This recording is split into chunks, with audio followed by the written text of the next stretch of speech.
নমস্কার।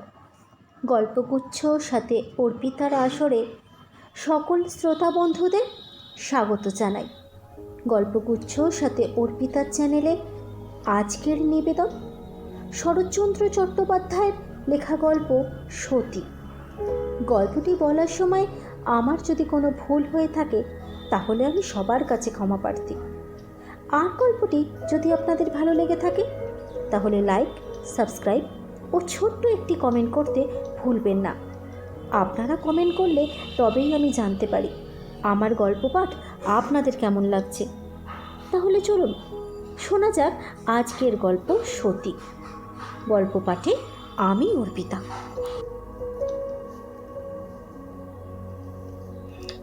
হরিশ পাবনার একজন নামজাদা সম্ভ্রান্ত ভালো উকিল।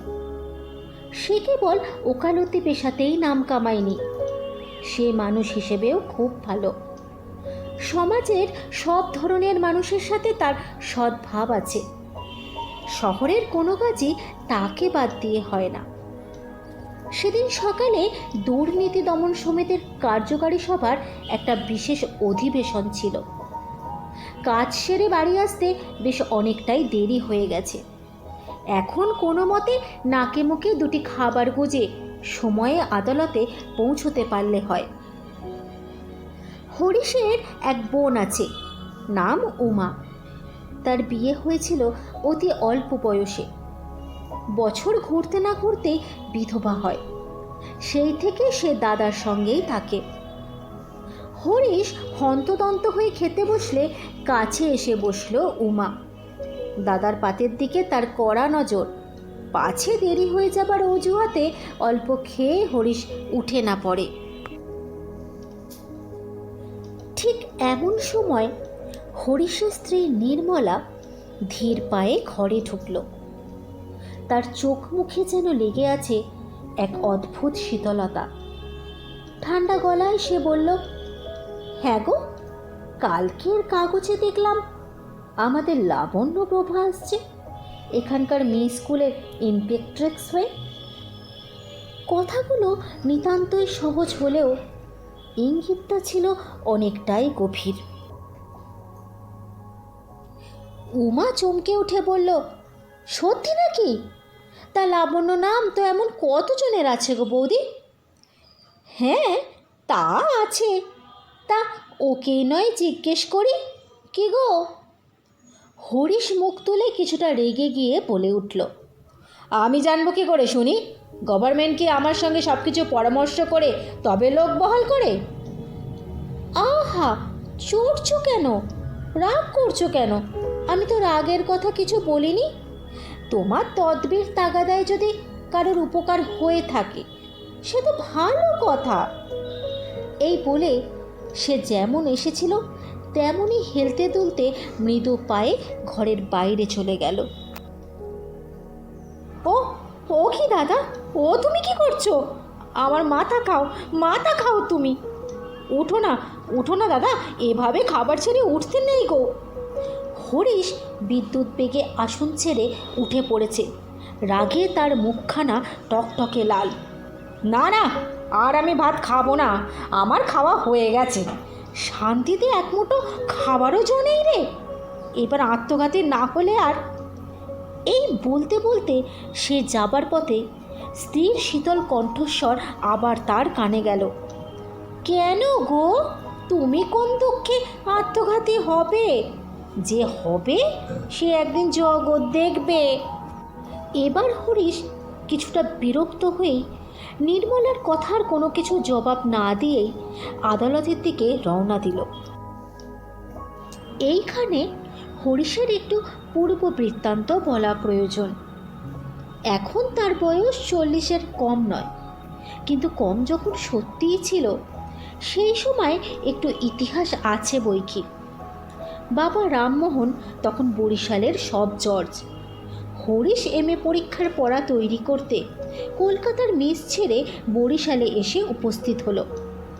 তাদের প্রতিবেশী ছিলেন হরকুমার মজুমদার, স্কুল ইন্সপেক্টর। লোকটি নিরীহ, নিরহংকার এবং অগাধ পণ্ডিত।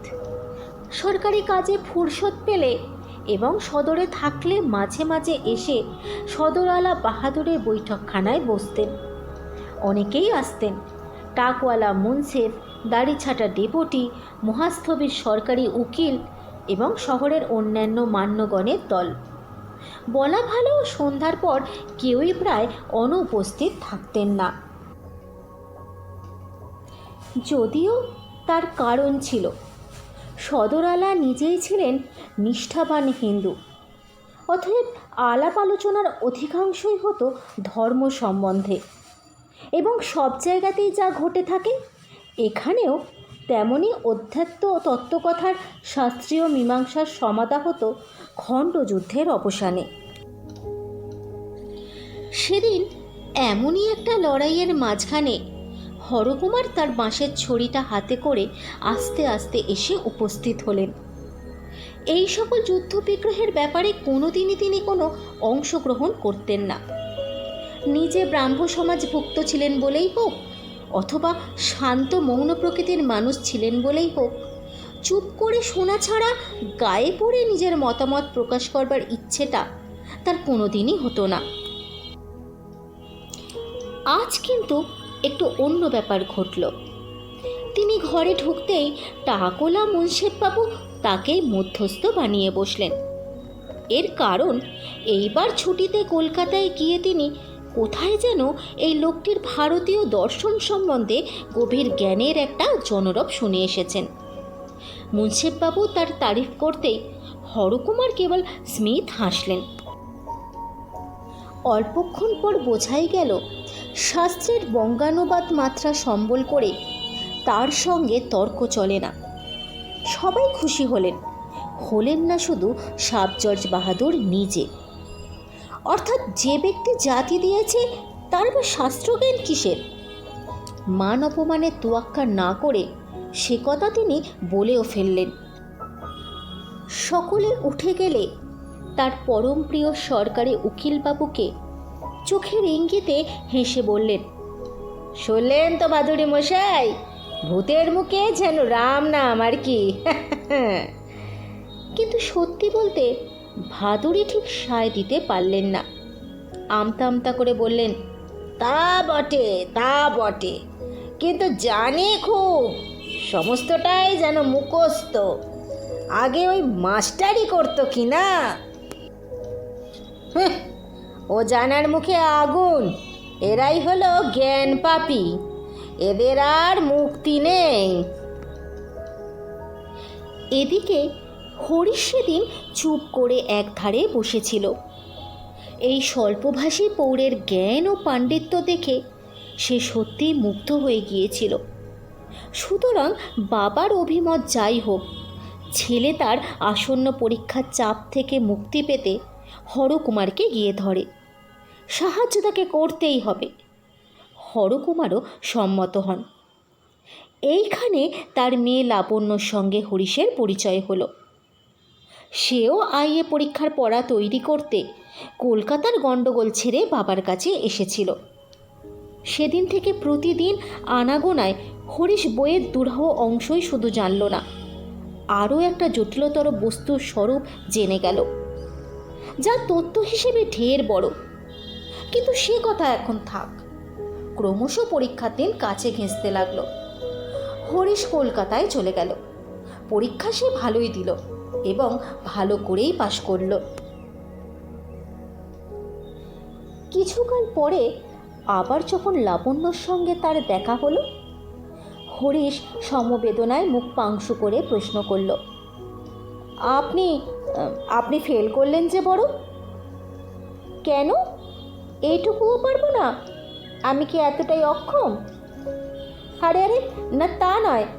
বেশ, যা হবার হয়েছে, এবার কিন্তু ভালো করে পরীক্ষাটা দেওয়া চাই। লাবণ্য কিছুমাত্র লজ্জা পেল না। ভীষণ সহজভাবে বলল, খুব ভালো করে দিলেও আমি ফেল হব, আমি পারবো না ওসব। সে কি, পারবে না কেন? কেন আবার কি, এমনি। এই বলে সে চাপা হাসি চেপে দ্রুত পদে বেরিয়ে গেল। ক্রমশ কথাটা হরিশের মায়ের কানে গেল। সেদিন সকালে রামমোহনবাবু মোকদ্দমার রায় লিখছিলেন। যে দুর্ভাগা হেরেছে তার আর যেন কোথাও কুলকিনারা না থাকে, এই শুভ সংকল্পকে কাজের মতো কাজে পরিণত করতে রায়ের মুসাবিতে বেছে বেছে শব্দযোজন করছিলেন। ঠিক এমন সময় গৃহিণীর মুখে ছেলের কাণ্ড শুনে তার মাথায় আগুন ধরে গেল। হরিশ মানুষ মেরেছে এই কথা শুনলে বোধ করি এতখানি বিচলিত হতেন না। দুই চক্ষু রক্তবর্ণ করে বললেন, কি এত বড় কথা? এর অধিক কথা তার মুখে আর যোগ হইল না। দিনাজপুরে থাকতে একজন প্রাচীন উকিলের সঙ্গে তার শিখার গুচ্ছ, গীতার মর্মার্থ ও পেনশনার্থে কাশিবাসের উপকারিতা নিয়ে অত্যন্ত মতের মিল ও হৃদয়তা জন্মেছিল। একটা ছুটির দিনে গিয়ে তারই ছোট মেয়ে নির্মলাকে আর একবার চোখে দেখে ছেলের বিয়ের পাকা কথা দিয়ে আসলেন। মেয়েটি দেখতে ভালো, দিনাজপুর থাকতে গৃহিণী তাকে অনেকবার দেখেছেন। তবুও স্বামীর কথা শুনে গালে হাত দিয়ে বললেন, বলো কি গো, একেবারে একেবারে পাকা কথা দিয়ে এলে? আজকালকার ছেলে। কিন্তু আমি তো আজকালকার বাপ নই। আমি আমার ছেলেকে সেকেলের নিয়মে মানুষ করতে পারি। হরিশের পছন্দ যদি না হয় আর কোনো উপায় দেখতে বলো। গৃহিণী স্বামীকে চিনতেন, তাই তিনি নির্বাক হয়ে গেলেন। শোনো, মেয়ে ডানা কাটা পড়ি না হোক, ভদ্র ঘরের কন্যা, সে যদি তার মায়ের সতীত্ব আর বাপের হিদুয়ানি নিয়ে আমাদের ঘরে আসে, তাই যেন হরিশ ভাগ্য বলে মানে। খবরটা প্রকাশ পেতে বিলম্ব হলো না। হরিশও শুনল। প্রথমে সে মনে করল পালিয়ে যাবে কলকাতায়, আর কিছু না জোটে তো টিউশনি করে জীবিকা নির্বাহ করবে। পরে ভাবল সন্ন্যাসী হবে। শেষে পিতা স্বর্গ, পিতা ধর্ম, পিতাহি পরং তপ ইত্যাদি ভেবে আর কিছু না করে সেখানেই রয়ে গেল। মেয়ের বাবা ঘটা করে পাত্র দেখতে আসলেন এবং আশীর্বাদের কাজটা সেই সঙ্গে সেরে নিলেন। সভায় শহরের বহু সম্ভ্রান্ত ব্যক্তি আমন্ত্রিত হইয়া এসেছিলেন। ওদিকে নিরীহ হরকুমারও কিছু না জেনেই এসেছিলেন। সবার সামনে রায়বাহাদুর তার ভাবি বেয়াই মৈত্রমশাইয়ের হিন্দু ধর্মে প্রগাঢ় নিষ্ঠার পরিচয় দিলেন এবং ইংরেজি শিক্ষার হাজারো দোষ ত্রুটি তুলে ধরে শুধু এইটুকুনি মত রাখলেন যে তাকে 1000 টাকার মাইনের চাকরি দেওয়া ছাড়া ইংরেজের আর কোনো গুণ নাই। আজকাল দিন পাল্টেছে, ছেলেদের ইংরাজি না পড়ালেই চলে না। কিন্তু যে মূর্খ এই ম্লেচ্ছা বিদ্যা ও ম্লেচ্ছা সভ্যতা হিন্দুর সদ্ধান্তপুরে মেয়েদের মধ্যে টেনে আনে, তার ইহকাল পরকাল দুই ঝরঝরে। একা হরকুমার ছাড়া এইসব কথার মর্ম সবাই বুঝল। সেদিন সভা ভাঙার আগে বিয়ের দিন স্থির হয়ে গেল এবং যথাকালে শুভকর্ম সম্পূর্ণ হলো। কোনো বিঘ্ন ঘটল না। মেয়েকে শ্বশুর গৃহে পাঠাবার আগে মিত্রগৃহিণী মানে নির্মলার মা বধূ জীবনের চরম তথ্যটি মেয়ের কানে দিলেন। বললেন, মা, পুরুষ মানুষকে চোখে চোখে না রাখলে সে কিন্তু গেল। সংসার করতে করতে আর যাই ভুলে যাও না কেন, এই কথাটি কিন্তু ভুলো নে। শোনো নির্মলা, আজ তোমায় একটা কথা বলি। তোমার বাপ এখন ওই টিকের গোচা আর ওই শ্রীগীতা নিয়ে মেতে থাকেন বটে, কিন্তু এককালে তিনিও আমাকে কম জ্বালাননি। চিতায় না ওঠা অবধি পুরুষ জাতির এমন জ্বালাতন ও খোঁজবার নয়। রয়ে শোয়ে দেখে থেকো মা, যাও সুখে শান্তিতে স্বামীর ঘর করোগে। যাও মা, যাও। নির্মলা স্বামীর ঘর করতে আসলো এবং সেই ঘর আজ সে 20 বছর ধরে করছে। এই সুদীর্ঘকালে কত পরিবর্তন, কত কি ঘটল। রায়বাহাদুর মারা গেলেন, নির্মলার বাবাও দেহত্যাগ করলেন। এদিকে লেখাপড়া সাঙ্গ হলে লাবণ্যর অন্য জায়গায় বিয়ে হলো। জুনিয়র উকিল হরিশ সিনিয়র হয়ে উঠল। বয়স তার যৌবন পার হয়ে পৌরত্বে গিয়ে পড়ল। কিন্তু নির্মলা আর তার মায়ের দেওয়া সেই মন্ত্র এ জীবনে ভুলল না। কিন্তু এই মন্ত্রের ক্রিয়া যে এত তাড়াতাড়ি কাজ শুরু করে দেবে তা কি জানত? রায়বাহাদুর তখনও বেঁচে আছেন, পেনশন নিয়ে পাবনার বাটিতে এসে বসেছেন। হরিশের এক উকিল বন্ধুর প্রীতিসাধ্য উপলক্ষে কলকাতা থেকে একজন ভালো কীর্তনওয়ালি এসেছিল। সে দেখতে সুশ্রী এবং বয়স কম। অনেকেরই ইচ্ছা ছিল কাজকর্ম শেষে একদিন ভালো করে তার কীর্তন শোনে। পরদিন হরিশের গান শোনবার নিমন্ত্রণ হলো। গান শুনে বাড়ি ফিরতে বেশ একটু রাত হয়ে গেল। নির্মলা উপরের খোলা বারান্দায় রাস্তার দিকে চেয়ে দাঁড়িয়েছিল। স্বামীকে উপরে উঠতে দেখে জিজ্ঞেস করলো, কি গো, গান কেমন লাগলো? হরিশ খুশি হয়ে বলল, খাসা গায়। তাকে দেখতে কেমন গো? মন্দ না, ভালো, বেশ ভালো। বাহ, তাহলে তো রাতটা একেবারে কাটিয়ে এলেই পারতে গো। এই অপ্রত্যাশিত কুৎসিত মন্তব্যে হরিশ রাগ করবে না অবাক হবে সে আর বুঝে উঠতে পারল না। ভাবলেশহীন চোখে স্ত্রীর দিকে তাকিয়ে রইল এবং অস্ফুটে খালি বলে উঠল, মানে মানে মানে তুমি বোঝো না, না তাই না? আমাকে কি মনে করো আমি আমি কুচি খুকি? আমি সব জানি আর সব বুঝতেও পারি। আমার চোখে ধুলো দেবে তুমি? আচ্ছা। উমা পাশের ঘর থেকে ছুটে এসে সবাই বলে উঠল, কি করছো কি তুমি বৌদি? চুপ করো, চুপ করো বৌদি, বাবাজি শুনতে পাবে। পেলেনি বা শুনতে? আমি তো চুপি চুপি কথা কইছি নে।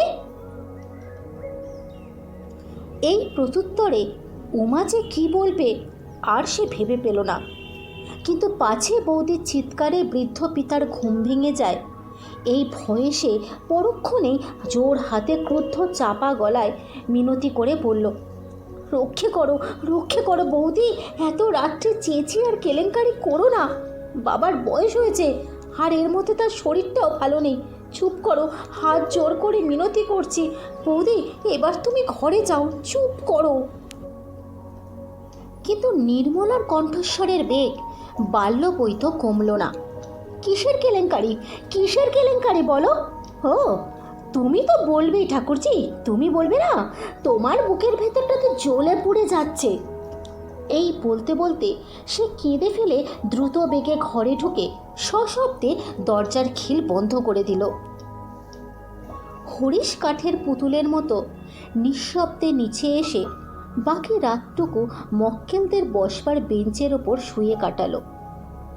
তারপর দিন দশেকের মতো নির্মলা ও হরিশের কথা বন্ধ রইল।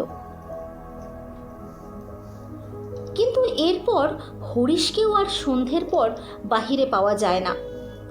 গেলেও তার শঙ্কাকুল ব্যাকুলতা লোকের হাসির বস্তু হয়ে উঠল।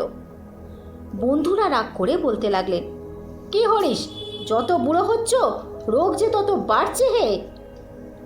হরিশ অধিকাংশ স্থলেই জবাব দিত না, কেবল খোঁচা বেশি করে বিঁধলে বলতো, এই ঘেন্নায় তোমরা যদি আমাকে ত্যাগ করতে পারো তো তোমরাও বাঁচো আর আমিও বাঁচি।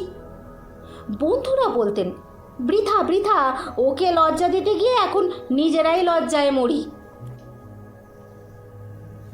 আজ আমি গল্পটি এখানেই শেষ করছি। আশা করি সতী গল্পটির প্রথম পর্ব আপনাদের মন ছুঁয়ে গেছে। গল্পটি ভালো লাগলে ছোট্ট একটি কমেন্ট করতে ভুলবেন না। আপনাদের সঙ্গে আমার আবার দেখা হবে শরৎচন্দ্র চট্টোপাধ্যায়ের লেখা গল্প সতী দ্বিতীয় পর্বের সাথে। ততদিনে ভালো থাকুন এবং সুস্থ থাকুন। ধন্যবাদ।